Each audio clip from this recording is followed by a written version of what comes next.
మీ దగ్గరికి నేను మిగతా వాళ్ళ వర్షన్ కూడా వినే ప్రయత్నం చేస్తాను. మాణిక్యాలరావు గారు టీడీపీ నుంచి సో విమర్శలు నారాయణ రెడ్డి గారు అప్పుడే ఎక్కువ పెట్టేశారు మీ కూటమి మీద. అయితే దాన్ని పక్కన పెడితే ప్రశాంత్ కిషోర్ వ్యాఖ్యల్ని ప్రజెంట్ మీరు ఎలా చూస్తారు?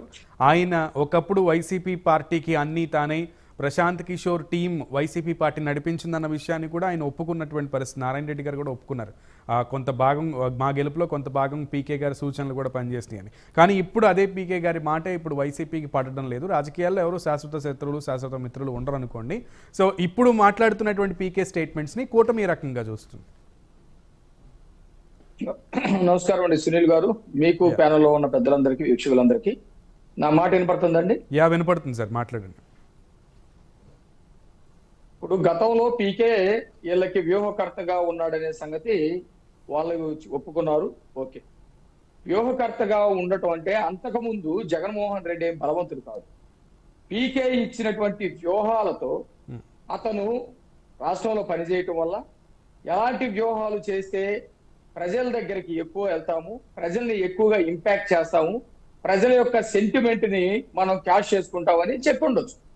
ఏమేమి వ్యూహాలు ఇచ్చాడు? అంతకుముందు ఆయన అధికారంలో లేడు కాబట్టి ఇదిగో నువ్వు ఈ అభివృద్ధి కార్యక్రమాలు చెయ్యో చేస్తానని చెప్పు అని ఏదో చెప్పుండాలి కదా.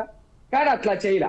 జగన్మోహన్ రెడ్డి ఎలాంటి వ్యూహాలు చేయటం వల్ల అధికారంలోకి వచ్చాడో రాష్ట్ర ప్రజలందరూ ఇంకా మనం ప్రత్యేకంగా చెప్పాల్సినటువంటి అవసరం లేదు. బాబాయి హత్య ఖచ్చితంగా వారం రోజులు 10 రోజులు ఉండగా ఆ హత్య జరిగింది. దాన్ని ప్రజల్లోకి విపరీతంగా తీసుకెళ్ళమని చెప్పేసి పీకే చెప్పుండొచ్చు ఆ రోజు. ఇప్పుడు మీ సీక్రెట్ ఫ్రెండ్ అని అంటున్నారు కదా, మీకు ఏమన్నా అప్పుడు మరి ఇచ్చిన వ్యూహాలు ఏమన్నా మీకు లీక్ చేశారా పీకే? మాకేం వ్యూహకర్త కాదు కదా ఈయన, వాళ్ళు నిందినేయటమే తప్ప మాకేం వ్యూహకర్త కాదు. నేను చెప్పేది కూడా వినండి. ఆయన వ్యూహకర్త వాళ్ళకి ఆ రోజు వీళ్ళు ఒప్పుకున్నారు, వాళ్ళు ఒప్పుకున్నారు. కాబట్టి బాబాయ్ యొక్క హత్య జరిగింది. ఆ హత్యని చాలా సెంటిమెంట్ రైజ్ చేస్తారు. ఎట్లా అంటే ముఖంలో విపరీతమైనటువంటి ఆవేదన పెట్టి బాబా చిన్నారని అత్యంత దారుణంగా చంపారు. అంటే ఇవన్నీ నేను ఎందుకు చెబుతున్నానంటే నేను చెప్పినవి కాదు, జగన్మోహన్ రెడ్డి గారే చెప్పారు. చిన్నారని దారుణంగా చంపారు, గొడ్డలి ఏడుతోటి నరికేశారు, గడ్డబలంతో పొచ్చేశారు, బాత్రూమ్ లోకి ఇడ్చుకెళ్లారు, రక్తం గడిగారు, ఇవన్నీ చెప్పారు. చెప్పడమే కాకుండా వాళ్ళ పత్రికల్లో వాళ్ళ టీవీలో రాశారు. ఇవన్నీ చేయటమే కాకుండా ఇవన్నీ చంద్రబాబు నాయుడు గారి చేతిలో కత్తి కూడా పెట్టిందని చెప్పేసి పీకే గారు ఈయనకి ఐడియా ఇచ్చారా జగన్మోహన్ రెడ్డికి? జగన్మోహన్ రెడ్డి గారే పర్వాలేదు అల్లుకుపోయారో తెలియదు, కత్తి కూడా చంద్రబాబు నాయుడు గారు చేతిలో పెట్టారు. ఆ రోజు గెలిచారు. సరే, గెలిచిన తర్వాత జగన్మోహన్ రెడ్డి అధికారాన్ని చెలాయిస్తా ఉంటారని చెప్పేసి అనుకున్నాడు. అయితే ఈయనేం చేశాడు? ఈ 5 సంవత్సరాలు ఆయన అభివృద్ధి చేశాడా? ప్రజల ఆకాంక్షలు ఎట్లా ఉంటాయంటే ఆయన ఆ మాట వాడేది. జనరల్ గా మనమైనా వాడతాం, ఎవరైనా చెప్తారు. సంక్షేమ పథకాలు ఎప్పటి నుంచో ఉన్నాయి, ఇప్పుడు ఇస్తున్నారు. సంక్షేమ పథకాలు అనేవి ఎవరి జీవితాల్లోనైనా పూర్తిగా మార్పు తీసుకురాదు, శాశ్వతమైనటువంటి మార్పు తీసుకురాదు. తాత్కాలికంగా ఉపశమనం కోసం ఉండేటువంటి వాటి తాలూకా కూడా వాటి వెనక కూడా వీళ్ళు మోసం చేశారు. రెండోది, అభివృద్ధి అనేది పూర్తిగా విధ్వంసం చేశారు. రాష్ట్రాన్ని అబాల్సు పాలు చేశారు. రాష్ట్రంలో ఉన్న వనరులన్నింటినీ దోపిడీ చేశారు. ఇలాంటివన్నీ చేసిన తర్వాత పీకే కాదు, మీరు కాదు, మేం కాదు, ఎవరైనా సరే మాట్లాడినటువంటి నారాయణ రెడ్డి గారు కూడా తెలుసు ఇక ఖచ్చితంగా జగన్మోహన్ రెడ్డి గెలవడు. ఎందుకు గెలవడు అంటే ఈ కారణాలు. ఒక రాష్ట్రానికి ఒక రాజధాని ఉంటుంది, అది రాజ్యాంగబద్ధమైనటువంటి అంశం, దాన్ని లేకుండా చేశాడు. పోలవరాన్ని కట్టలేకపోయాడు, ఇచ్చినటువంటి హామీ సారా నిషేధం చేయలేకపోయాడు, ఇసుకని సక్రమంగా చేయలేకపోయాడు, ప్రత్యర్థుల మీద కేసులు పెట్టాడు, వాళ్ళని అనవసరంగా ఇబ్బందులు పెట్టాడు, ఇట్లా యువతని నాశనం చేశాడు, మహిళలు. ఇవన్నీ తెలిసినప్పుడు ఎవరైనా చెప్పగలుగుతారు కదా. అలాంటప్పుడు పీకే చెప్పడం ఏముంది? మీరైనా చెప్తారు, నేనేం చెప్తాను, నారాయణ రెడ్డి గారైనా. పీకే చెప్పాడంటే ఒక ఆంతర్యం ఉంది అని అనుకుంటారు కదా అందరూ.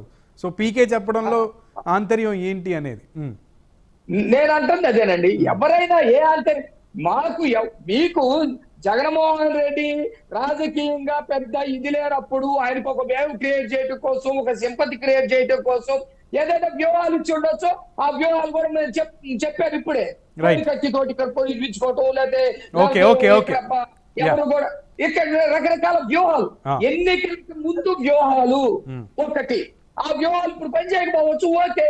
ఎన్నికల్లో మీరు గెలిచిన తర్వాత ఇప్పుడు వితండవాదం చేశారు. ఏమని?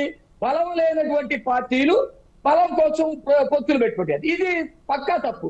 ఏదైనా పొత్తు పెట్టుకోవటం తప్పనుకోండి, ఎన్నికల నియమావళి చెప్పింది మీరు పొత్తులు పెట్టుకోవటం తప్పయ్యా, ఎందుకు పొత్తులు పెట్టుకుంటున్నారు అని. లేకపోతే రాజ్యాంగం చెప్పింది పొత్తులు పెట్టుకోవటం తప్పని. మీరు చూడండి, బీజేపీ ఈ రోజు దేశంలో ఒక బలమైనటువంటి పార్టీ అయినప్పటికీ కూడా అది పొత్తు ఎందుకు పెట్టుకుంటుంది? అదే ఒక ప్రజాస్వామిక హక్కు, లేకపోతే ఒక ప్రత్యర్థిని ఓడించాలి, లేకపోతే ఒక నైతిక విలువలకు కట్టుబడాలి, లేకపోతే రాజకీయ పార్టీలో ఒక రకమైనటువంటి ఆలోచన కలిగినటువంటి వాళ్ళందరూ కలవాలి, ఇట్లాంటివి ఉంటది. ఈ రోజు జగన్మోహన్ రెడ్డి ఇన్ని వర్గాలని ఇబ్బంది పెట్టిన తర్వాత, ఇన్ని కేసులు పెట్టిన తర్వాత, ఇంత రాజ్యాంగ ఉల్లంఘనలకి పాల్పడ్డ తర్వాత అతనితోటి కలిసి వచ్చే వాళ్ళు ఎవరు? కలిసి వచ్చే వాళ్ళు రానప్పుడు ఎవరూ లేరు, మాకు బలం ఉందని చెప్పుకోవచ్చు. బలం ఉందా లేదా ఇది కూడా మనం చూడొచ్చు. బలం ఉంటే సొంత పార్టీల వాళ్ళు జనరల్ గా ప్రతిపక్షాల నుంచి 5 ఏళ్లు పరిపాలించినటువంటి పార్టీకి ప్రతిపక్షాల నుంచి వలసలు వెళ్ళాలి. కానీ ఈ రోజు పరిస్థితి దానికి భిన్నంగా ఉంది కదా. ఎంపీలందరూ వలసలు వెళ్ళిపోతారు, ఎమ్మెల్యేలు వలసలు వెళ్ళిపోతారు, మంత్రులు వలస వెళ్ళిపోతారు. జరుగుతున్నాయిలేండి ఎక్కడైనా. నేను చెప్పేది ఏంటంటే, కాబట్టి జగన్మోహన్ రెడ్డి ఖచ్చితంగా గెలవడనేది ప్రజలకు తెలుసు, ఇక్కడ ఉన్నటువంటి పార్టీలకు తెలుసు, వ్యూహకర్తలకు తెలుసు, జగన్మోహన్ రెడ్డి కూడా తెలుసు. రైట్, మాణిక్యాలరావు గారు, will come to you again. మళ్ళీ వస్తాను.